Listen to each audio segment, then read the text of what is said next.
नई दिल्ली में हालिया खौफनाक मुस्लिम कुश फसादात ने सभी पर वाज़ेह कर दिया है कि भारत में नरेंद्र मोदी, अमित शाह और सिंह परिवार के दीगर लीडर जंगजुई और ताकत से अपने मफादात पूरे करना चाहते हैं। उन्होंने आम आदमी से लेकर अपनी अफवाज तक में जंगजुई के वायरस फैला दिए हैं। मोदी सरकार उजलत में भारतीय अफवाज को जदीद असलहे से लैस कर रही है ताकि पड़ोसी ममालिक में इसी तरह जंगजुई के आग भड़का कर सुपर पावर बनने का अपना ख्वाब पूरा किया जा सके। नाज़रीन, उम्मीद है आप सब खैरियत से होंगे।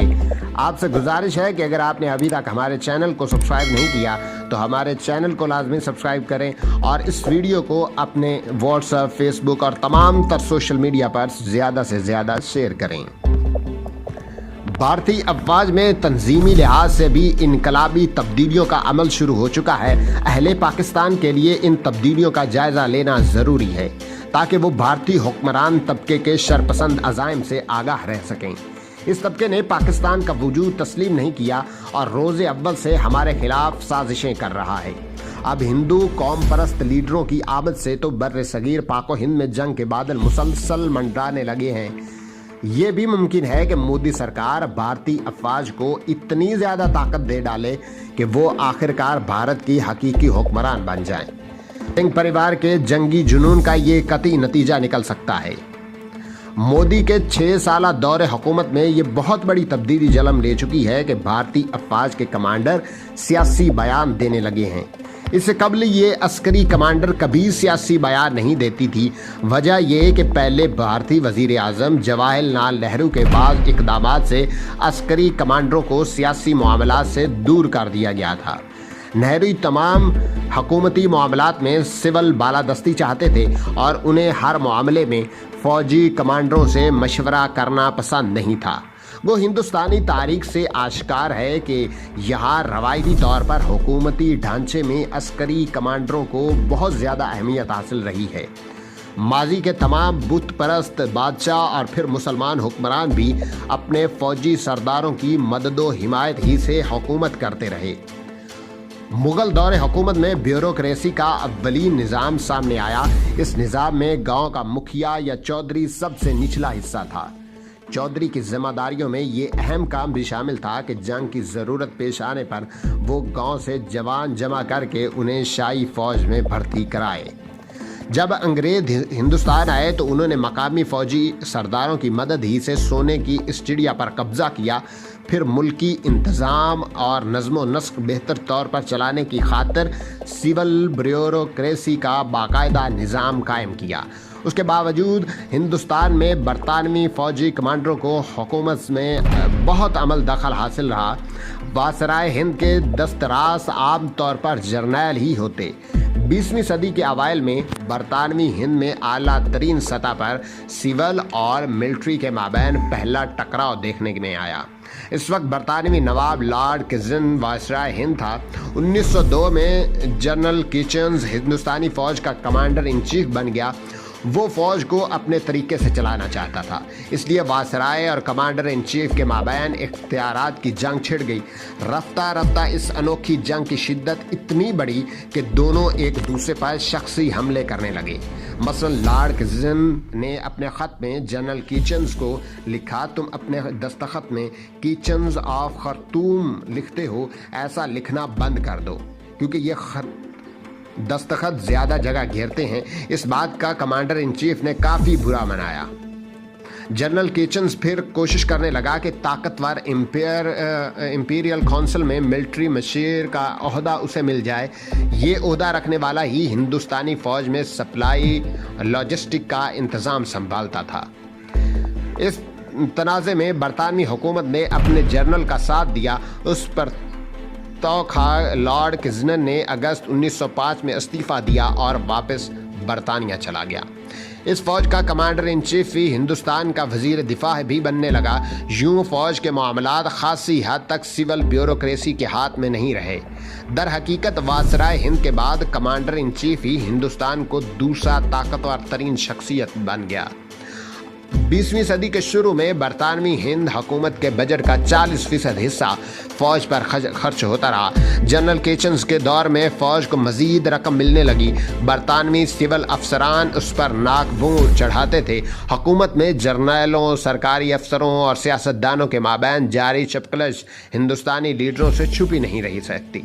इनमें कायदे आज़म के अताले समझे जाने लगे एतदाल पसंद लीडर गोपाल कृष्ण गोखले नुमाया थे। गोखले ने दावा किया कि हिंदुस्तान में हुकूमत अपनी बेशतर आमदन फौज पर खर्च कर देती है। दिफा को मजबूत बनाना ज़रूरी है, लेकिन ऐसा नहीं कि बेशतर आमदन इसी शोबे पर लगा दी जाए। ये खराबी इसलिए पैदा हुई कि हुकूमत जर्नैलों के हाथ में है। पहली जंग अजीम के बाद फिर मकामी हिंदुस्तानी लीडरों मसलन मोतीलाल नेहरू, कायदे आज़म, गांधी वगैरह ने मुतालबा किया कि मरकज़ी हुकूमत में सिविल और मिलिट्री इख्तियारात के माबैन तवाज़ुन होना चाहिए। ये लीडर हुकूमती मामलात में बालादस्ती देखने के ख्वाहिशमंद थे। बरतानवी राज के आखिरी दिनों में मगर मुमलिकत बरतानवी हिंद फिर मिलिट्री रियासत बन गई। बरतानवी हुकूमत ने 2 फौजी अफसरों जनरल वेवल और एडमिरल माउंटबेटन को आखिरी वासराय बनाया और उन्हें हिंदुस्तान तकसीम करने की जिम्मेदारी सौंप दी। ताहम सितंबर 1946 में अबूरी हुकूमत वजूद में आई तो मकामी लीडरों का एक ख्वाब पूरा हो गया। इस हुकूमत में पहली बार किसी कमांडर इन चीफ नहीं, एक सियासतदान को वजीर दिफा बनाया गया। 1947 के वक्त तक वाज़ेह हो चुका था कि जवाहरलाल नेहरू भारत के पहले वजीर आज़म होंगे। नेहरू तमाम जर्नैलों को सियासी हुकूमत के मातहत रखना चाहते थे। इस तमन्ना का इजहार वो इक़्तिदार संभालने से पहले ही करने लगे। दिल्ली में कमांडर इन चीफ एक शानदार रिहाइश गाह 3 मूर्ति भवन में रहता था। वो भारतीय वजीर आज़म को अलॉट कर दी गई। अगस्त 1947 में जनरल लॉक हार्ट भारतीय वजीर फौज के कमांडर इन चीफ बने। उन्होंने हुक्म जारी किया कि परचम कुशाई की तकरीब में अवाम को दूर रखा जाए। पंडित नेहरू ने बतौर वजीर आज़म अपने इख्तियार इस्तेमाल करते हुए कमांडर इन चीफ का ये हुक्म मुअत्तल किया और आम लोगों को तकरीब देखने की इजाज़त दे दी। यही नहीं, नेहरू ने उसके बाद जनरल लॉर्ड हार्ट को ख़त लिखकर ख़बरदार किया कि फ़ौज के मामलात के सिलसिले में हुकूमत जो पॉलिसी बनाएगी सिर्फ उसी पर अमल होगा। जो शख्स इस पॉलिसी पर अमल नहीं करना चाहता उसके लिए भारतीय फ़ौज में कोई जगह नहीं। गर्ज इन इकदामात से पंडित नेहरू ने सभी जर्नैलों पर वाज़ेह कर दिया कि तब्दीली आ नहीं रही बल्कि तब्दीली आ गई है। पहले भारतीय वजीर आज़म ने ताकतवर अंग्रेज़ कमांडर इन चीफ पर आश्कार कर दिया कि उसे सियासी हुकूमत के अहकामात पर अमल करना होगा। बाज़ भारतीय मौर्रखीन का दावा है कि पंडित नेहरू मुसलसल बेचारे अंग्रेज़ कमांडर को अपने मातहत रखने की खातिर गैर मामूली इकदामात करते रहे। 1997 में मेजर जनरल अजीत रुद्रा की एक सवाहने हयात शाया हुई जो major general retired D.K. Plate ने लिखी थी।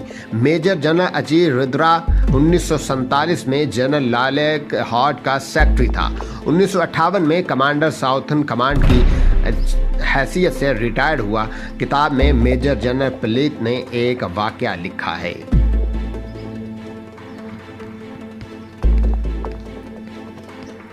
इस तरह भारतीय फौज के पहले कमांडर इन चीफ ने कश्मीर की वजह से इस्तीफा दे दिया। ताहम इस इस्तीफे में ये वजह भी कारफरमा नजर आई कि नेहरू हुकूमत दिफाई मामलात में अपनी पॉलिसियों और मर्जी से चलाना चाहती थी। भारतीय मौर्रखीन ने अगले मुस्तकिल कमांडर इन चीफ की तकर्री के बारे में एक दिलचस्प वाकया बयान किया। हुआ ये कि अगला कमांडर इन चीफ मुंतखब करने की खातिर एक आला सतह इजलास हुआ जिसमें वजीर आज़म, वजीर दिफा और मेजर जनरल को पाया और माहिरीन अस्करियत और शरीक हुए। नेहरू खताब करते हुए कहने लगे, अब हमें नए मुस्तकिल कमांडर इन चीफ का तकर्रुर करना है। मैं समझता हूं कि इस ओहदे पर किसी बरतानवी जर्नल का तकर्रुर होना चाहिए। अभी ऐसा कोई तजुर्बेकार और अहल हिंदुस्तानी जर्नल मौजूद नहीं जो इस आला तरीन ओहदे पर फायज हो सके। मई 1957 में जनरल के.एस. थमासा बरी फौज का चीफ मुकर्रर हुआ। ये भारतीय अवाम में बहुत मकबूल था क्योंकि उसकी जंगी हिकमत अमली के बायस जम्मू कश्मीर में पाक अफवाज पूरी रियासत फतह नहीं कर सकी थी। भारतीय फौज उसे अपना हीरो तस्वुर करते थे, लेकिन उसी शोहरत और नामवरी ने जनरल थमाया में गरूर और एहसास बर्तरी का मनफी जज्बा भी पैदा कर दिया। चनांचे मुख्तलिफ मुआमलात में चीफ ऑफ आर्मी स्टाफ और हुकूमत के माबैन तसादुम शुरू हो गया। इत्तफाक के इन दिनों क्रिश्चियन मेनन वजीर दिफा थे।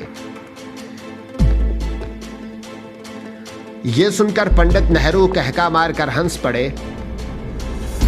अवाम 1953 में देख चुके थे कि फौज कलाम से ज्यादा काम पर तवज्जो देती है। जब पंजाब में मजहबी हंगामे हुए तो जनरल आजम खान की जेर कमान वहान मार्शल लॉ लग गया। इस दौरान फौज ने न सिर्फ फसाद पर काबू पाया बल्कि इलाकों में सफाई मुहिम शुरू कर दी।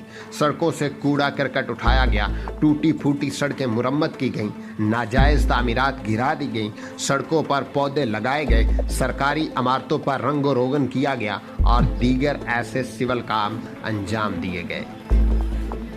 इन मुआशरा सुधार सरगर्मियों की वजह से अवाम में पाक फौज के लिए इज्जत व एहतराम बढ़ी। मोदी सरकार की शह पर ही 2016 में आर्मी चीफ बनने वाला जनरल बिपिन रावत इश्तियाल अंगेज सियासी बयान देने लगा। मिसाल के तौर पर उसने कहा कि बांग्लादेश से मुसलमान आसाम नहीं आना चाहिए, वरना वहाँ मकामी आबादी का तनासुब बिगड़ जाएगा। मोदी सरकार पूरे भारत में मुसलमानों पर जो जुल्म व सितम कर रही थी, मौसूफ ने उसके खिलाफ एक लफ्ज़ नहीं कहा। यही नहीं, मोदी की जंगजू या ना पॉलिसी और शावनियत पर अमल करते हुए पाकिस्तान पर हमले शुरू कर दिए। ये और बात है कि जनरल रावत को मुंह की खाना पड़ी।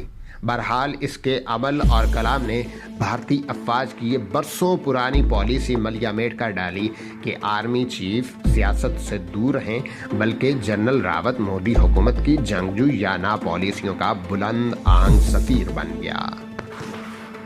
नाज़रीन, ये थी आज की वीडियो। अगर आपको हमारी वीडियो पसंद आई है तो हमारे चैनल को लाजमी सब्सक्राइब करें।